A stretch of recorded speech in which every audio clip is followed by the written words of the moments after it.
અહીંયા મંચ ઉપર ઉપસ્થિત તમામ સંતગણ, આપણા કલાકારોએ આપણને અહીંયા ખૂબ સરસ મોજ કરાવી એવા આપણા સમાજની દીકરી, જેમણે નાની ઉંમરમાં ખૂબ સારું નામ આ સંતવાણી કાર્યક્રમમાં કમાયા છે એવા તનયબેન ઠાકોર, જેમને વણઝારાના નામથી આપણે ઓળખીએ છીએ. વણઝારો જે હવે તો ડીજે બંધ કરાવી દીધા એટલે સારું થયું. જોગાજીનો આભાર માનીએ કે પ્રસંગોમાં ડીજે બંધ, ત્યાં નહીંતર 2 વાગ્યા સુધી વણઝારો વાગતો હોય.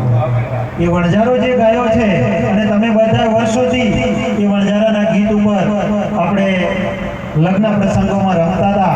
એ ગાયક આપણા લોક ગાયક શ્રી જોગાજી ઠાકોર, અને હમણાં જ આપણને ભજન અને પેલું કહેવાય ને મિક્સ બધું મનોરંજન પીરસ્યું ભજનની સાથે એવા આપણા પાલડીના જોગાજી ઠાકોર ઉપસ્થિત સૌ મંચસ્થ મહેમાનો, સગા સંબંધીઓ, સમસ્ત રવેલ ગામ, રૂસાતર પરિવારના આમંત્રણને માન આપીને અહીંયા વધારેલા સૌ મહેમાનો, યુવાન મિત્રો, માતાઓ, બહેનો, બાળકો, સૌને મારા વંદન.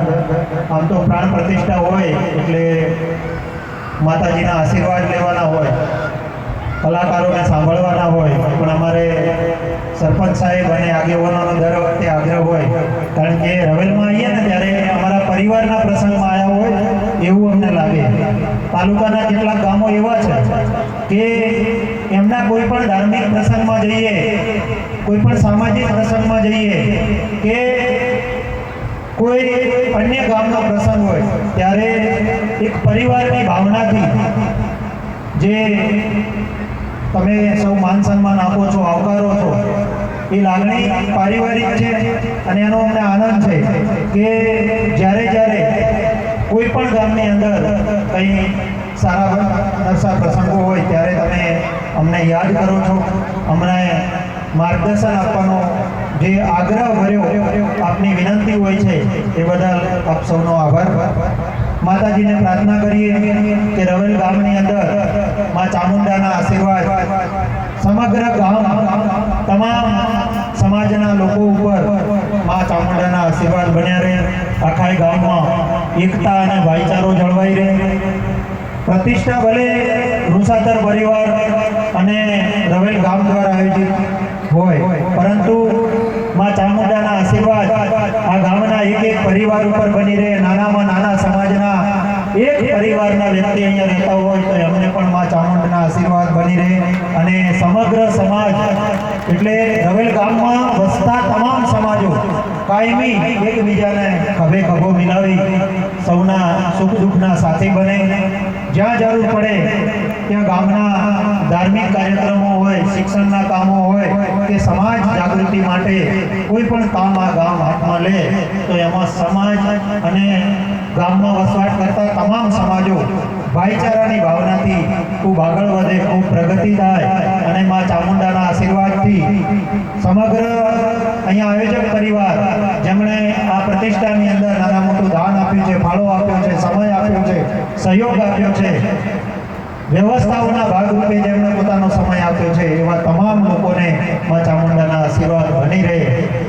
બીજી એક વાત, પ્રતિષ્ઠાની અંદર જ્યારે આપણે સૌ મોટી સંખ્યામાં ઉપસ્થિત રહ્યા હોય ત્યારે ધાર્મિક કાર્યક્રમોની સાથે સમાજ જાગૃતિ, વ્યસન મુક્તિ, શિક્ષણ અને ભાઈચારાની ભાવનાથી આપણે સૌ આગળ વધીએ. આપણા બાળકોને સારામાં સારું શિક્ષણ, અત્યારે શિક્ષણનો જમાનો છે, સમય છે.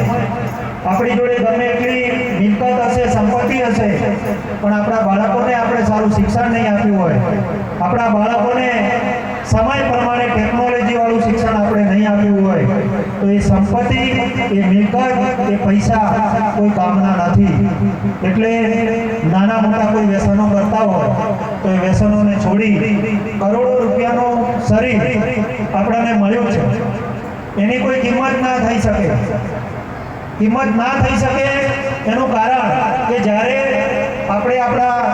કોઈ સંબંધી, કોઈ પરિવારના સભ્ય કે આપણા કોઈ ઓળખીતા જ્યારે બીમાર પડે અને જ્યારે હોસ્પિટલની અંદર કોઈ આકસ્મિક પરિસ્થિતિમાં આપણે એડમિટ કરીએ ત્યારે ઘણી પરિસ્થિતિમાં એવું હોય છે કે આપણે ડૉક્ટર સાહેબને એવું કહેતા હોઈએ કે સાહેબ જેટલા પૈસા થાય એટલા અમે ખર્ચવા